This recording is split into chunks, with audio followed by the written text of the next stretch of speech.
là, ils viennent d'arriver à la métropole aquatique. On dirait clairement Venise, hein. Je pense que c'est clairement une inspiration. Donc en fait, grossièrement, ils sont ici à la recherche d'un charpentier. Ce qui m'étonne en fait dans One Piece, c'est que c'est étonnamment facile de recruter des gens pour devenir pirate. C'est pas comme si vous alliez dans la rue et vous alliez voir quelqu'un, vous lui dites ça te dirait de devenir un dealer. La personne elle va pas vous dire oui comme ça. Mais dans One Piece, si, c'est super facile. On dirait que tout le monde veut être pirate, mais tout le monde ne veut pas ce qui va avec. Bah, c'est un peu comme dans la vie de tous les jours. Les gens veulent la réussite, mais personne ne veut ce que ça demande. Je me rends compte que dans One Piece, n'importe qui peut être pirate. Même les plus pourris, ils sont pirates. Il y a toujours des pirates à la con, dans n'importe quel équipage qui ne servent absolument à rien. Si eux ont réussi à devenir pirates, en fait, pourquoi les autres ne pourraient pas? Allez, là je pense qu'ils vont aller voir leur charpentier du coup. J'aime bien le nom, Galet la compagnie. Je trouve ça super stylé comme nom, j'aime bien. Bon, pour le moment, c'est pas ouf hein, ce qui se passe. Hein. J'ai l'impression que c'est des péripéties à la pour essayer d'introduire une histoire, hein. Vous connaissez, je crois que je suis à 1 heure de visionnage ou 40 minutes, un truc comme ça. J'attends de l'épicness et ce n'est toujours pas arrivé. Mais cette partie-là ne dure qu'1 heure ou 1h10. Donc je pense que après celle-ci, je vais enchaîner tout de suite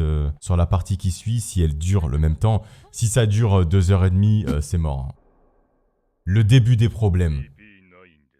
Ah, ça me dit quelque chose ça. Le masque est stylé, hein, j'aime bien. Voilà, le début des problèmes, ça se voit. Eh, c'est marrant, lui, il change de forme comme ça. Mais mec, ça se voit que t'es pas humain. C'est pas du tout un masque.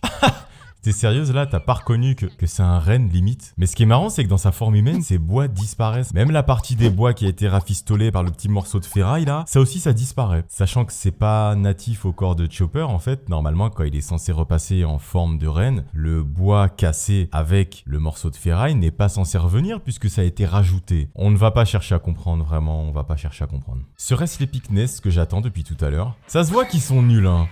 Vraiment, ça se voit, regardez avec une seule main. Il fait pas d'effort. Ah, ils ont remis la même petite scène. Hein. Je vous ai dit hein, que One Piece, c'était très souvent les mêmes scènes qu'ils utilisent de manière à créer une animation. Ils ont mis la même scène qu'ils ont utilisée il y a même pas 2 secondes. Bon ben, ce n'était pas l'épicness que j'attendais. Alors, vraiment, c'est peut-être moi qui est un peu chiant. Je ne vois pas l'utilité d'avoir une aussi grande porte si tu peux passer sur le côté parce qu'il y a une toute petite barrière. Ça n'a aucun sens. Regardez la taille de la barrière.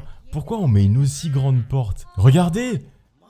Il va clairement passer au-dessus. C'est chelou, ce mec ressemble à une girafe. Eh mais toi aussi tu passes au-dessus frère. Pourquoi une grande porte alors? Vraiment je comprends pas. Non mais attendez, vous êtes en train de me dire que les gars ils arrivent plus à faire la différence entre lui et Usopp?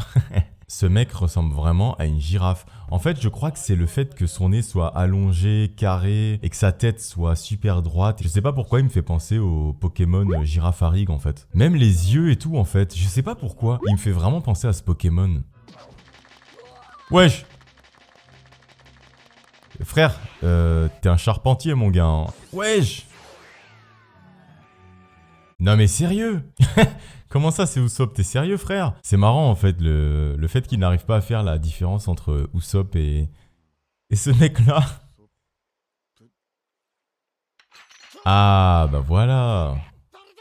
Mais attends mec, pourquoi tu leur demandes d'ouvrir la porte? Regardez la taille de la porte. En plus ça s'ouvre manuellement, sérieusement. Bah je suis plus trop étonné là, hein, parce que je me dis si tu veux vraiment planquer ça, fais vraiment toute une barrière en ferraille. Mais fais pas une grosse porte avec une toute petite avec une toute petite barrière sur le côté. Vraiment je pense que c'est le truc qui me dérange le plus dans cette partie que je regarde là. Depuis tout à l'heure Usopp se balade avec les mallettes là, et j'ai l'impression qu'il va faire une connerie parce que c'est Usopp, voilà, c'est de la hein, comme d'habitude. Et franchement, je sais qu'il va perdre l'argent. Je sais pas comment, mais il va perdre l'argent. Pourquoi ce mec-là a les mallettes? Mais imaginez, il n'y a rien dans les mallettes. Parce que le mec, il a porté ça comme ça. Hein. Alors que des mallettes pleines d'argent, quand même, faut dire ce qui est.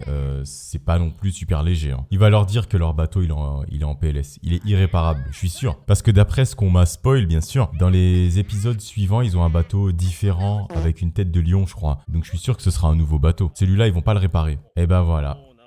C'était sûr. Mais en même temps, il est tout rafistolé de partout. Vous vous attendiez à quoi? Vous êtes sur une île, il y a des charpentiers, ok, c'est cool. Mais les mecs, ils sont pas magiciens, hein. On peut pas faire de l'or avec du caca, hein.